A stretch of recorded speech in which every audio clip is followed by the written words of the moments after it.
నందీశ్వరుని తరువాత మళ్ళీ అంత గొప్ప స్థానాన్ని పొందినవాడు, నేను ఉపాసన పరంగా ఇక్కడ చెప్తున్నది, ఇందాక ఆలయపరంగా నందితో మొదలుపెట్టాను. ఉపాసన పరంగా శివుణ్ణి ఆహ్వానం చేసేటప్పుడు నందిర్భుంగిరిట వీరక వీరభద్రచండీశ్వర ప్రబల ముఖ్య మహాగణేభ్య అని పిలుస్తారు. నంది వెనక భృంగిని పిలుస్తారు. భృంగి ఒక అద్భుతమైనటువంటి స్వరూపం. మీకు దీన్ని బట్టి ఏమర్థం అవుతోంది? శివుడితో సమానమైనటువంటి స్థాయికి ఒకడు ఎదిగిపోయాడు అంటే శిలాదుని యొక్క భక్తి. పరమశివుడు భక్తికి ఎంత వశపడిపోతాడో, పరమశివుడు ఇవ్వలేనిదన్నది లోకంలో ఏదీ లేదు. దీన్ని నిరూపించినటువంటి గాథ నందీశ్వరుని యొక్క వృత్తాంతం. అంతటి మహానుభావుడు. అలాగే భృంగి యొక్క జననం విన్నంత మాత్రం చేత శివానుగ్రహం కలుగుతుంది అంటారు. ఎందుచేత అంటే ఒకానొకప్పుడు పార్వతీ కళ్యాణం జరిగింది. పార్వతీ కళ్యాణం అంత తేలికగా జరిగిన కళ్యాణం కాదు. పార్వతీ కళ్యాణం ఎంతమంది ఎదురు చూస్తేనో జరిగినటువంటి కళ్యాణం. పార్వతీ కళ్యాణం జరగాలి, సుబ్రహ్మణ్యోత్పత్తి జరగాలి. సుబ్రహ్మణ్యుడు పుడితే తప్ప తారకాసుర సంహారం కాదు. తారకాసుర సంహారం జరిగితే తప్ప దేవతలు ఋషులు ప్రశాంతపడడం కుదరదు. లోకములను క్షోభింపచేస్తున్నాడు. అటువంటి పార్వతీ కళ్యాణం పూర్తయింది. పురారామ కృతోద్వాహో నీలకంఠో మహాతపాః దృష్ట్వా చ స్పృహయా దేవీ మైథునాయోపచక్రమే అంటారు. ఆ పార్వతీ పరమేశ్వరుల కళ్యాణం అయిపోయిన తరువాత 100 దివ్య సంవత్సరములు పార్వతీదేవితో రతిక్రీడ సలిపాడు పరమశివుడు. వాళ్ళకి కుమారుడు జన్మించలేదు. 100 దివ్య సంవత్సరములు పూర్తయిపోయాయి. ఆయన హేళగా పార్వతీదేవితో అలా రమిస్తూనే ఉన్నాడు. అకస్మాత్తుగా దేవతలకి అక్కర్లేని ఆలోచన ఒకటి వచ్చింది. అది రావలసిన ఆలోచన కాదు, ఒక వింత ఆలోచన వచ్చింది వాళ్ళకి. ఈ పార్వతీ పరమేశ్వరులిద్దరే అపారమైనటువంటి తేజోమూర్తులు. శంకరుడిగా అపార తేజో రాశి, పార్వతీదేవి ఆదిశక్తి. ఇక వీళ్ళిద్దరూ ఒకరితో ఒకరు క్రీడించడం వలన వేరొక భూతం లోకంలో జన్మిస్తే, వేరొక ప్రాణి పుడితే అది ఎంత మహద్భూతమైపోతుందో దాన్ని మనం భరించగలమో భరించలేమో. కాబట్టి శంకర బిడ్డణ్ణి కనద్దు, మీ తేజస్సు మీ యందే నిలబెట్టండి అని అడుగుదామని దేవతలందరూ బయలుదేరి ఎక్కడో అంతఃపురంలో పార్వతీదేవి క్రీడిస్తుండగా కైలాస పర్వతానికి యువతల నిలబడి ప్రార్థన చేశారు. దేవదేవ మహాదేవ లోకస్యాస్య హితేరత, ఓ లోకముల యొక్క హితమును కోరుకునేటటువంటి పరమశివ, నలోకా ధారయిష్యంతు తవ తేజాసురోత్తమ, మీ యొక్క తేజస్సుని భరించగలిగినటువంటి ప్రాణులు లేవు. మీరు పార్వతీదేవితో క్రీడించడం వలన వచ్చేటటువంటి గొప్ప ప్రాణిని మేము తట్టుకోలేము. అందుకని మీ తేజస్సు మీ యందే ఉంచేసుకోండి అన్నారు. పరమభక్తితో అడిగితే ఈ వరం ఇవ్వడమా, ఈ వరం ఇవ్వకపోవడమా ఉండదు శంకరుడికి. ఆయన అన్నాడు, నేను 100 దివ్య సంవత్సరములు పార్వతీదేవితో క్రీడించాను. నా రేతస్థానము నుండి నా తేజస్సు స్ఖలనమవుతోంది. ఇక పైన నా తేజస్సుని నా యందు నిలబెట్టుకుంటాను. కానీ ఇప్పుడు ఈ పతనమవుతున్నటువంటి తేజస్సుని ఎవరు ధరిస్తారు చెప్పండి అన్నాడు. అంటే దేవతలందరూ ఒకళ్ళ ముఖం ఒకళ్ళు చూసుకున్నారు. ఎవరు పట్టుకుంటారు? శివ తేజస్సుని పట్టగలిగిన వాళ్ళు ఎవరు? ఏదైనా భరించేది భూమి. అందుకని దేవతలందరూ భూమి వంక తిరిగి అన్నారు, ఎత్తేజ క్షుభితం ఏతద్ధరా దారయిష్యతి అన్నారు. ఎవరు పట్టలేరు, ఒక్క భూమి పట్టుకుంటుంది, భూమి మీద విడిచిపెట్టమన్నారు. ఆ తేజస్సుని భూమి మీద విడిచిపెట్టాడు. భూదేవి ఆ పరమశివుని యొక్క తేజస్సుని తట్టుకోలేకపోయింది. భూమి వణికిపోయి నేను తట్టుకోలేను, దీన్ని విడిచిపెట్టేస్తున్నానంది. ఆ శివ తేజస్సు కానీ వదిలిపెట్టేసిందా భూమి? అది ఎక్కడైనా కనుమరుగైపోయిందా? ఇక తారకాసుర సంహారం జరగదు, కొడుకు పుట్టడు శివుడికి. అందుకని దేవతలందరూ భయపడిపోయి అగ్నిని పిలిచారు. తతో దేవా పునరిద మూచశ్చాద హుతాశనం, ఓ అగ్నిహోత్ర వేడిగా ఉంది, భరించలేకపోతోంది భూమి, శివ తేజస్సుని నీ యందు పెట్టుకో అన్నారు. అగ్ని ఆ తేజస్సుని తనలోకి తీసుకుని తన యందు నిక్షిప్తం చేసుకున్నాడు. సరే, కుమార సంభవ గాథ అనేక మలుపులు తిరుగుతుంది. ఇప్పుడు సుబ్రహ్మణ్యోత్పత్తి చెప్పట్లేదుగా నేను. ఇలా స్ఖలనమైనటువంటి శివ తేజస్సు అంతా కూడా అగ్నిహోత్రుల్లోకి వెళ్ళిపోయింది. గాలికి చెదిరి 2 బిందువులు మాత్రం గిరిప్రస్థము అనబడేటటువంటి పర్వతం మీద పడ్డాయి. ఆ 2 బిందువులు వెళ్ళి గిరిప్రస్థము అన్న పర్వతం మీద పడినప్పుడు అది శివుని యొక్క తేజస్సు. ఆ భూమి సంబంధం కదూ పర్వతం అంటే, భూధరములు అంటారు పర్వతాల్ని. పడేటప్పటికి అందులోంచి 2 పిల్లలు పుట్టారు. ఇప్పుడు వాళ్ళకి ఎవరు పేరు పెట్టాలి? వాళ్ళిద్దరే ఏం చెయ్యాలి అన్న అనుమానం వచ్చింది. వెంటనే బ్రహ్మలోకం నుంచి చతుర్ముఖ బ్రహ్మగారు పరిగెత్తుకొచ్చాడు. వీళ్ళు సామాన్యులు కారు, పరమశివుని యొక్క తేజస్సు వలన జన్మించిన వారు, కారణజన్ములు. అందుకని ఈ పిల్లవాడికి భృంగి అని పేరు పెడుతున్నాను. రెండవ వాడికి మహాకాళి అని పేరు పెడుతున్నాను. మహాకాళి ఆడపిల్ల కాదు, పురుషుడే. మహాకాళి అని పేరు పెడుతున్నాను. ఒకడి పేరు భృంగి, ఒకడి పేరు మహాకాళి అని నిర్వచించాడు. వీళ్ళిద్దరూ పార్వతీ పరమేశ్వరుల యొక్క సేవ చేస్తూ ఉండేవారు. తత్వతః భృంగికి శంకరుడంటే అపారమైనటువంటి భక్తి. ఆయన పార్వతీదేవి పట్ల అంత భక్తి కలిగిన వాడు కాడు. స్త్రీ అన్న ఉదాసీన భావం. పైగా నేను జన్మించడంలో స్త్రీ సంపర్కం ఏమీ లేదు.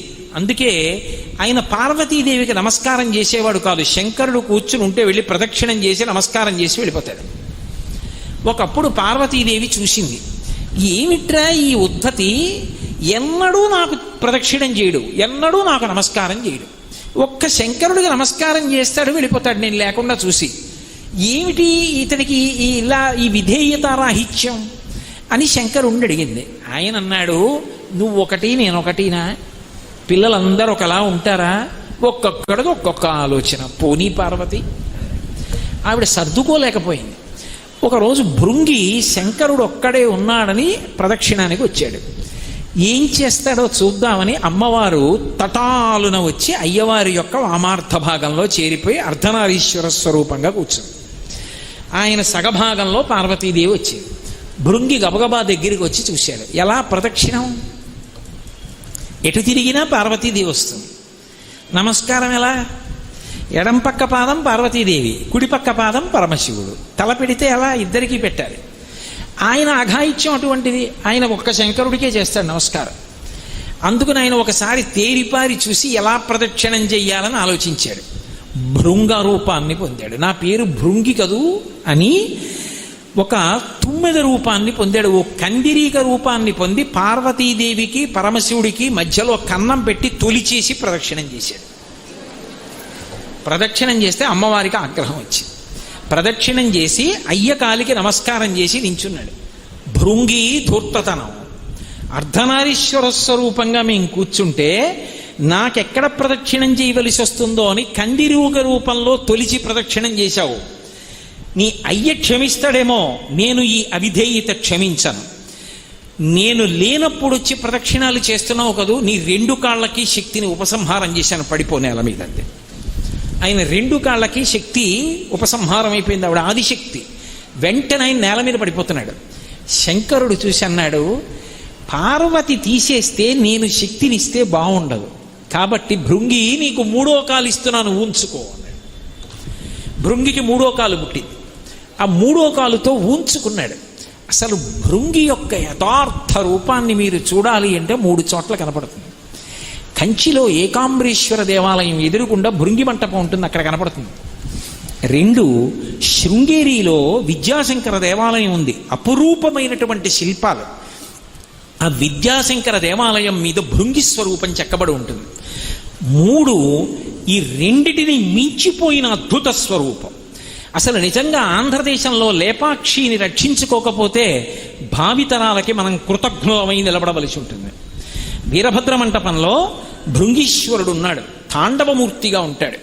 అక్కడ 3వ కాలుతో ఉంటాడు, స్ఫుటంగా ఉంటాడు, వానరముఖంతో ఉండి నృత్యం చేస్తూ ఉంటాడు.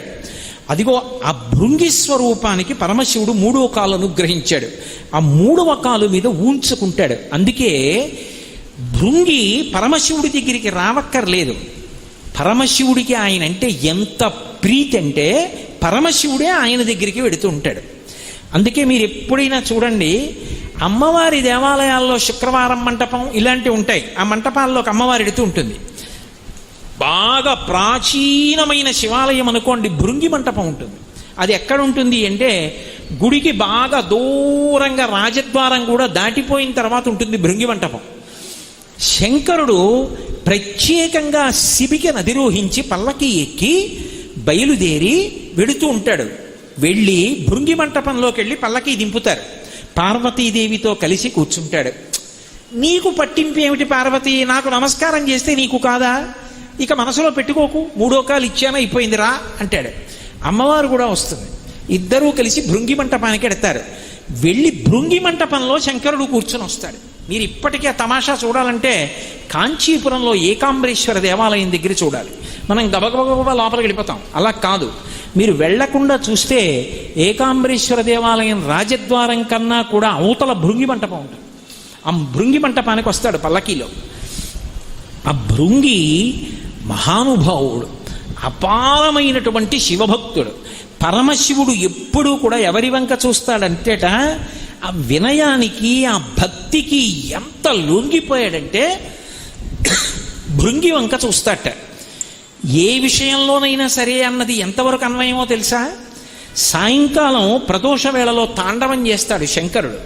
అందుకే ప్రదోష వేళలో శివాలయానికి వెడితే అన్ని దేవాలయాలకి వెళ్ళినట్టే అంటారు. అందరు దేవతలు కైలాసానికి వెళ్ళిపోతారు పక్క వాయిద్యాల కింద మోగించడానికి. శంకరుడు తాండవం చేస్తూ ఉంటాడు. ఆ తాండవం చేసేటప్పుడు అందరూ వచ్చి కూర్చుంటారు. ఇక శంకరుడు వస్తే తాండవం మొదలవుతుంది. అందరూ వచ్చినా శంకరుడే వచ్చినా మొదలు పెట్టట. ఎవరికి కూడా మీరు మొదలు పెట్టండి ఇంకా అని ఎవరంటారు? ఎవరనరు. బెత్తం పట్టుకుని వస్తాట భృంగి. పట్టుకుని వచ్చి గాలిలోకి ఎత్తి అంటాడు.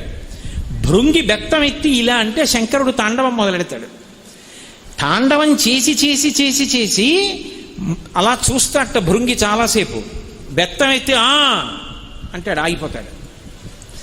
అందుకే శంకరాచార్యులు వారు శివానంద లహరిలో ఒక శ్లోకం చేశారు. భృంగీచ్ఛా నటనోత్కట కరిమదగ్రాహీ స్ఫురన్మాధవాహ్లాదో నాదయుతో మహాసితవభు పంచేషు నాచాదృత సత్పక్ష సుమనోవనేషు సపునః సాక్షాన్మదీయే మనో రాజీవే భ్రమరాధిపో విహరతాం శ్రీశైలవాసీ విభు అంటారు. భృంగీచ్ఛా నటనోత్కట. ఉత్కట అంటే నాట్యం చేద్దామని వస్తాట. కానీ ఎవరు చెప్పాలి? భృంగీచ్ఛా, భృంగి చెప్పాలి. అంటే మొదలెడతాడు. ఆయన అంటే ఆగిపోవాలి. నాకు ఉన్నారు ఒక ఆయన భృంగి, గోపాలకృష్ణ గారని. ఆయన గట్టిగా చూస్తే అమ్మ బాబోయ్ ఈయన ఇంకా చెప్తే ఎందుకు అంతసేపు మాట్లాడతారు గురువు గారని బెడలిపోతారంటారేమో అని ఆప్ చేస్తుంటాను నేను. ప్రేమ చేత ఆయన స్థానం సంపాదించుకున్నారు. భృంగి శంకరుణ్ణి అనుగమించి అనుగమించి భక్తితో అంత స్థానాన్ని సంపాదించుకున్నాడు. శంకరుడు ఎంత లొంగిపోతాడు, సమస్త జగత్తులను శాసించగలిగిన వాడు భృంగి బెత్తం పట్టుకుంటే నాట్యం చేయడం ఏమిటి, భృంగి అంటే ఆగడం ఏమిటండి? అంటే తన భక్తులకు అంత వశపడిపోతాడు ఆయన. అందుకే పరమదయాళు, ఆయనని మించినటువంటి కరుణామూర్తి లోకంలో కనపడడు. అటువంటి శంకరుడు కారుణ్యామృతవర్షిణం ఘన విపద్గ్రీష్మచ్చిదాకర్మటం విద్యాసస్య ఫలోదయాయ సుమనః సంసేవ్యమిచ్ఛాకృతిం నృత్యన్ భక్తమయూరమద్రినిలయం చించజ్జటామండలం శంభో వాంఛతి నీలకం దరసదా త్వం మే మనశ్చాతకః అంటారు శంకరులు. కారుణ్యామృతవర్షిణం, కరుణని వర్షించేస్తుంటాడు. అలా అంతటి దయామూర్తి తండ్రి కదూ. కాబట్టి ఆ భృంగి యొక్క శాసనానికి వశపడతాడు. భృంగి అందరికీ దర్శనమిస్తాడు. ఎక్కడో తెలుసా? కాశీపట్టణంలో కనపడతాడట భృంగి. కాశీపట్టణంలో చీమ కానివ్వండి, దోమ కానివ్వండి, మనిషి కానివ్వండి, ఇంకొకటి కానివ్వండి, ఆఖరణ ప్రాణోత్క్రమణం అయిపోతుంటే శరీరం విడిచిపెట్టేసే ముందు ఒక్కసారి భృంగి కూడా కనపడతాడు. శివ పరివారంలో వస్తాట. ఆ సమయంలో శంకరుడు చేసే ఉపకారంలో వచ్చేటటువంటి పరివారంలో ఒకడయ్యాడు భృంగి. అందుకే శివోపాసనలో కూడా గంట కొట్టి శంఖం ఊది పిలిస్తే నంది భృంగిరట వీరక వీరభద్రచండీశ్వర ప్రమద ముఖ్య మహాగణేభ్య శ్వేతాదిలికలీశాంతాం యోగాచార్య మతానుగాం సద్వాదశోత్తర శిష్య సంఖ్యాం స్మరామ్యహం అంటూ పిలుస్తారు ఆవాహనలో. అటువంటి భృంగి కాశీపట్టణంలో ఎవరైనా ప్రాణం పోతున్నప్పుడు మొట్టమొదట పార్వతీదేవి వస్తుందట.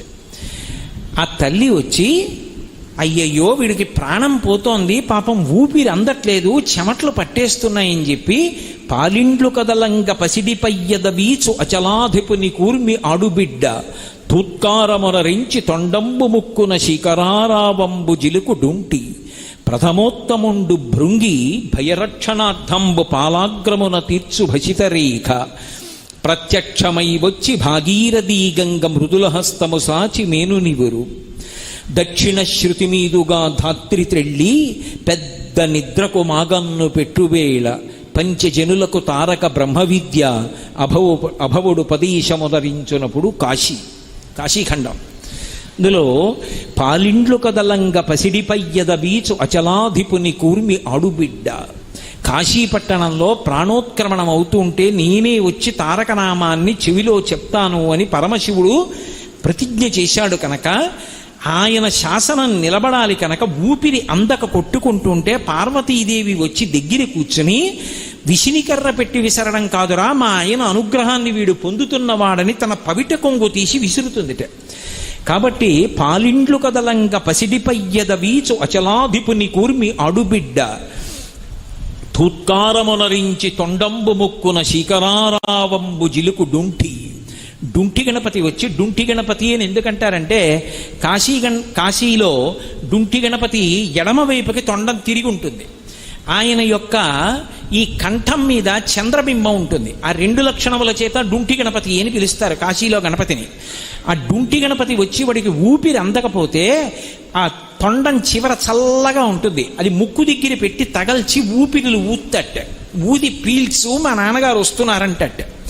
తూత్కారమునరించి తొండంబు ముక్కున శిఖరారావంబు జిలుకు డుంటి. అలాగే మహానుభావుడైనటువంటి భృంగి అప్పుడు వస్తాట.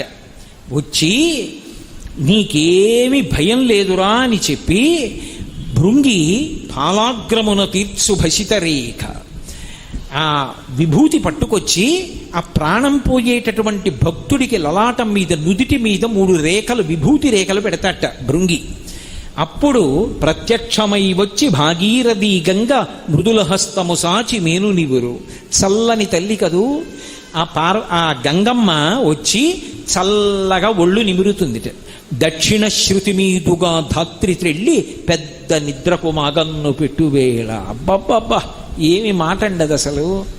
మాగన్ను పెడుతున్నాడు అంటారు. నిద్రపోయేటప్పుడు అంటూ ఉంటాడు, జారిపోతూ ఉంటాడు, కానీ రేపు లేస్తాడు. ఇది పెద్ద నిద్ర, ఇక లేవడు.